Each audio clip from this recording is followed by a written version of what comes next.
ಅಂಗನವಾಡಿ ಕೇಂದ್ರಗಳಿಗೆ ಕೊಡುವ ಪೌಷ್ಟಿಕ ಆಹಾರಕ್ಕಾಗಿ ಜಿಎಸ್ಟಿ ವಿಧಿಸಬಾರದು ಎಂಬುದು ಸೇರಿದಂತೆ ಹಲವು ಬೇಡಿಕೆಗಳನ್ನು ಈಡೇರಿಸಬೇಕೆಂದು ಒತ್ತಾಯಿಸಿ ರಾಜ್ಯ ಅಂಗನವಾಡಿ ನೌಕರರ ಸಂಘದ ಜಿಲ್ಲಾ ಸಮಿತಿ ನೇತೃತ್ವದಲ್ಲಿ ಅಂಗನವಾಡಿ ಕಾರ್ಯಕರ್ತರು ಇಂದು ಜಿಲ್ಲಾಧಿಕಾರಿ ಕಚೇರಿ ಎದುರು ಪ್ರತಿಭಟನೆ ನಡೆಸಿ ಸರ್ಕಾರಕ್ಕೆ ಮನವಿ ಸಲ್ಲಿಸಿದರು. ಅಂಗನವಾಡಿ ಕಾರ್ಯಕರ್ತೆಯರು ಹಲವು ವರ್ಷಗಳಿಂದ ಕೆಲಸ ಮಾಡುತ್ತಾ ಬಂದಿದ್ರೂ ಕೂಡ ಇದುವರೆಗೂ ಕಾಯಂಗೊಳಿಸಿಲ್ಲ. ಅಂಗನವಾಡಿ ಕೇಂದ್ರಗಳನ್ನು ಮೇಲ್ದರ್ಜೆಗೇರಿಸಬೇಕು. ISDS ಯೋಜನೆಗೆ ಪ್ರತ್ಯೇಕ ನಿರ್ದೇಶನ ಮಾಡಬೇಕು. ಪೂರಕ ಪೌಷ್ಟಿಕ ಆಹಾರದ ಬದಲು ಸಂಪೂರ್ಣ ಆಹಾರ ನೀಡಬೇಕು. ವೇತನ ಹೆಚ್ಚಿಸಬೇಕು. ಗುಜರಾತ್ ಹೈಕೋರ್ಟ್ ತೀರ್ಪಿನಂತೆ ಕಾರ್ಯಕರ್ತೆಯರು ಹಾಗೂ ಸಹಾಯಕಿಯರನ್ನ ವರ್ಗ 3 ಮತ್ತು 4 ಎಂದು ಪರಿಗಣಿಸಿ ಕಾಯಂ ಮಾಡಬೇಕೆಂದು ಆಗ್ರಹಿಸಿದರು.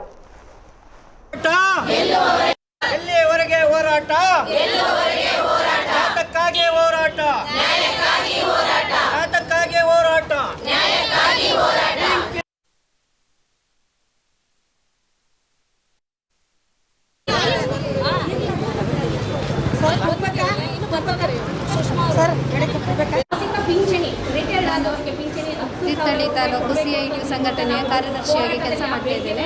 ನಾನೀಗ ಸರ್ಕಾರಕ್ಕೆ ಮನವಿ ಮಾಡೋದೇನು ಅಂತಂದರೆ, ಸರ್ಕಾರದಲ್ಲಿ ಪ್ರತಿ ಅಧಿವೇಶನದಲ್ಲೂ ಹಳೆಯದನ್ನು ಕಿತ್ಕೊಂಡು ಸುಮ್ಮನೆ ಯಾವುದೋ ಒಂದು ಆಗಿದೆ ಹೋಗಿದೆ ಅನ್ನೋದಕ್ಕಿಂತ ಎಲ್ಲ ಪ್ರತಿಯೊಂದು ತಳಮಟ್ಟದಲ್ಲಿ ಕೆಲಸ ಮಾಡ್ತಕ್ಕಂತಹ ಅಂಗನವಾಡಿ ಕಾರ್ಯಕರ್ತೆಯರ ಬಗ್ಗೆ, ಅಂಗನವಾಡಿಯ ಬಗ್ಗೆ, ಪೌಷ್ಟಿಕ ಆಹಾರದ ಬಗ್ಗೆ ಹಾಗೂ ಪ್ರತಿಯೊಂದು ಮಗುವಿಗೆ ಬೇಕಾದಂತಹ ತಳಪಾಯದಲ್ಲಿ ಇರತಕ್ಕಂಥ ಒಂದು ಕಾರ್ಯಕ್ರಮದಲ್ಲಿ ತೊಡಗಿರ್ತಕ್ಕಂಥ ಎಲ್ಲ ಅಂಗನವಾಡಿ ಕಾರ್ಯಕರ್ತರ ಪರವಾಗಿ ನಾವು ಕೆಲವೊಂದು ಮಾಹಿತಿಗಳನ್ನು ಸರ್ಕಾರದಲ್ಲಿ ಮನವಿ ಮಾಡ್ತೇವೆ. ಯಾಕೆ ಅಂತ ಅಂದರೆ, ಒಂದು ಮಗು ಪೌಷ್ಟಿಕವಾಗಿ ಬೆಳೆಯಬೇಕು ಅಂತಂದರೆ ಅದಕ್ಕೆ ಬೇಕಾಗಿರುವಂಥದ್ದು ಪೌಷ್ಟಿಕವಾದ ಆಹಾರ. ಆ ಆಹಾರವನ್ನು ಯಾವ ರೀತಿಯಲ್ಲಿ ಕಳಿಸ್ತಾ ಇದ್ದೀವಿ ಅಂತ. ಎಲ್ರಿಗೂ ನಮಸ್ಕಾರ. ನಾವು ಅಂಗನವಾಡಿ ನೌಕರರ ಸಂಘದಿಂದ ಜಿಲ್ಲಾಧ್ಯಕ್ಷರು ಶೈಲಜಾ ಮಾತಾಡ್ತಾ ಇರೋದು. ನಾವು ಇವತ್ತು ಏನಕ್ಕೆ ಹೋರಾಟ ಮಾಡ್ತಿದ್ದೀವಿ ಅಂದರೆ, ಇಡೀ ರಾಜ್ಯಾದ್ಯಂತ ಅಂಗನವಾಡಿ ನೌಕರೆಲ್ಲರೂ ಈ ದಿನ ಹೋರಾಟ ಮಾಡ್ತಿದ್ದೀವಿ. ಕಾರಣ ಏನಂದರೆ, ಗುಜರಾತ್ ಹೈಕೋರ್ಟು ಅಂಗನವಾಡಿ ನೌಕರನ್ನು ಕಾಯಂಗೊಳಿಸಬೇಕೆಂದು ಒಂದು ಆದೇಶ ಹೊರಡಿಸಿದೆ. ಹಾಗಾಗಿ ಪ್ರತಿಯೊಬ್ಬ ಅಂಗನವಾಡಿ ನೌಕರನ್ನು, ನಮ್ಮ ರಾಜ್ಯಾದ್ಯಂತ ಅಂಗನವಾಡಿ ನೌಕರನ್ನು ಕಾಯಂಗೊಳಿಸಬೇಕು ಅಂತ ಈ ಒಂದು ಹೋರಾಟದಲ್ಲಿ ಭಾಗವಹಿಸಿದ್ದೇವೆ. ಮತ್ತು ನಮಗೆ ಈಗ 2018ರಿಂದ ಗೌರವಧನ 1 ರೂಪಾಯಿ ಕೂಡ ಹೆಚ್ಚಳವಾಗಿಲ್ಲ.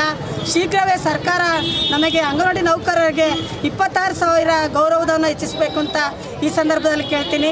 ಮತ್ತು ಅದೇ ರೀತಿಯಾಗಿ ಗ್ರ್ಯಾಚ್ಯುಟಿ ಹಣ 2023ರಿಂದ ಅಂಗನವಾಡಿ ನೌಕರರಿಗೆ ಗ್ರ್ಯಾಚ್ಯುಟಿ ಹಣವನ್ನು ಬಿಡುಗಡೆ ಮಾಡ್ತೀನಿ ಅಂತ ಸರ್ಕಾರ ಆದೇಶ ಹೊರಡಿಸಿತ್ತು.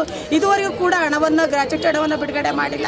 ಈ ಕೂಡಲೇ ಸರ್ಕಾರ ಪ್ರತಿಯೊಬ್ಬ ಅಂಗನವಾಡಿ ನೌಕರರಿಗೆ, ರಿಟೈರ್ಡ್ ಆದವರಿಗೆ ಬರೀ ಕೈಯಲ್ಲಿ ಮನೆ ಹೋಗ್ತಾ ಇದ್ದಾರೆ, ಅವರಿಗೆ ಗ್ರ್ಯಾಚ್ಯುಟಿ ಹಣವನ್ನು ಬಿಡುಗಡೆ ಮಾಡಿ ದಯವಿಟ್ಟು ಕೊಡಬೇಕು ಅಂತ ಸರ್ಕಾರದಲ್ಲಿ ಈ ಸಂದರ್ಭದಲ್ಲಿ ಕೇಳ್ಕೊಳ್ತೀವಿ.